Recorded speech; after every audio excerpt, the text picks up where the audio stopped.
ago, I worked with this organization. I became their housing director, and it was an affordable housing organization. And they were here in Atlanta, here on the west side, and their mission was to create affordable housing. We did a program with HUD where we were buying HUD homes, rehabbing them, and then reselling them to low to moderate income families and individuals. Nice. So that was my first introduction into buying and selling houses. Like back then, we didn't even call it flipping. It wasn't even called flipping. It was redevelopment. You know, to be honest, I can't say that I have a favorite, to be honest. Like, real estate investing is like my favorite. Like, it doesn't matter to me. Right. You know, I'm what you would call, asset agnostic when it comes to real estate. Like, it doesn't matter to me if I'm buying and rehabbing and selling a house, if I'm buying and selling land, if I'm, buying an apartment building, if I'm, doing a long-term rental opportunity, if I'm building a new construction spec build,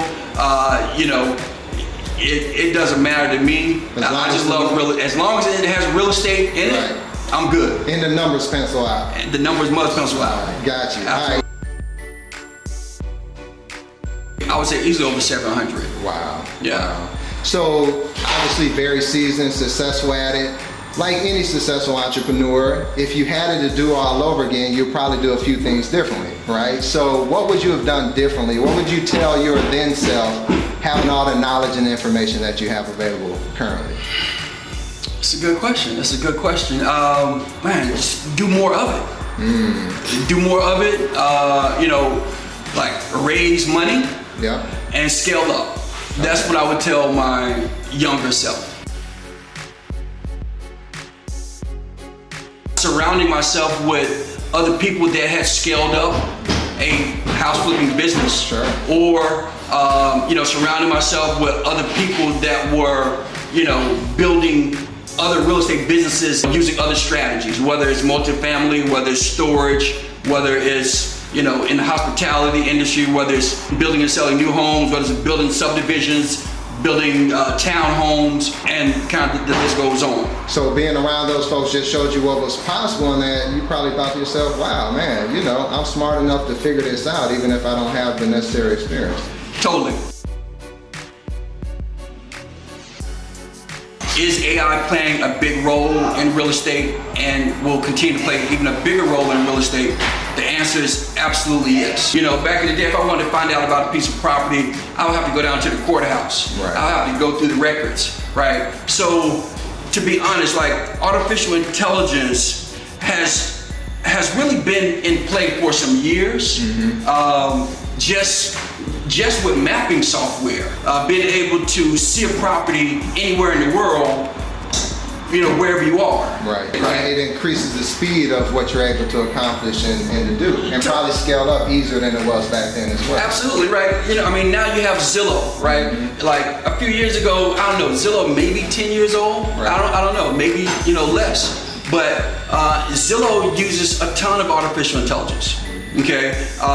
In fact, that's how they actually started buying properties all over the country, right? It's because of all the data that they had access to and the artificial intelligence they used to analyze that data. With the advent of like a ChatGPT, a lot of these newer type of AI platforms, literally you can learn anything about anything with it, right? So real estate is no different. So would you agree with the statement, one of the things I was thinking about is that, much like yourself, is very much, not only is it not obsolete, real estate is probably going to be the future, because as everyone else is transitioning, trying to find different career paths that have been affected by AI, they still need a place to live. So if you're providing that, you don't have to worry about so much changing with the speed of artificial intelligence. You have to just provide housing for someone to pay you 30% of your income if you're going to be a buy and hold investor, or for someone to buy a house outright from you. So it sounds like it's more of the wave versus something of old. I would 100% agree with that. I would 100% agree with that. In fact, I heard one of the founders of AI talking about the role that real estate will play going forward in this new AI world we live in. And he said something that's very interesting. He said that more than likely, real estate values will increase even more as a result of AI. And the reason being is because like real estate, kind of as we move forward, is going to be one of the only physical, things that we have that's immovable. Right. You can't pick it up and take it somewhere else. Right. And it's an infinite. It's a finite amount of it. Right. At least in this world. Right. On this planet. Like there are a lot of unanswered questions, right? But if everyone has access to all knowledge, there's to talk about a basic universal income, right? But what's going to be like the thing that is going to be constant, like real estate? Exactly. You got to get started, right?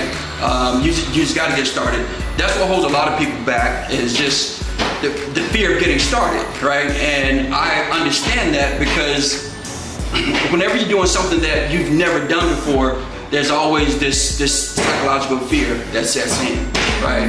But just getting started is the key. Once you get started, well, obviously you set the goal, that's what you want to do. When you start, really the rest will take care of itself. As long as you don't stop and get off the path and you keep going, you'll figure it out. I didn't know anything about real estate, but I knew I wanted to do it. Gotcha. I set the goal. When I set that goal, and there was nothing that was going to stop me from accomplishing the goal, I just kept walking towards that goal. Did I take my lumps? Yes, absolutely, I did. And I'm sure I'll probably take more lumps, right? But like that's kind of the name of the game. So you mean to tell me that you just can't buy a house, find a contractor, come back in 6 months, sell it, and you'll be rich? I wish that was the case. I wish that was the case. I'd be on the beach right now. No, it doesn't work like that. You've heard the term success breeds success, right? It's true. Okay, it's true in every line of work. It's true in all endeavors. It's also true in real estate. And what I mean by that is there's just real estate wholesale, because I've been doing this for years. I've developed a reputation, right? There are a lot of wholesalers around the metropolitan Atlanta area that know me. And they know that if they send to bars a deal, and it is quote unquote a deal, because every property that any wholesaler send out doesn't necessarily mean it's a deal. They know that if they send me a deal, that I'm gonna close it.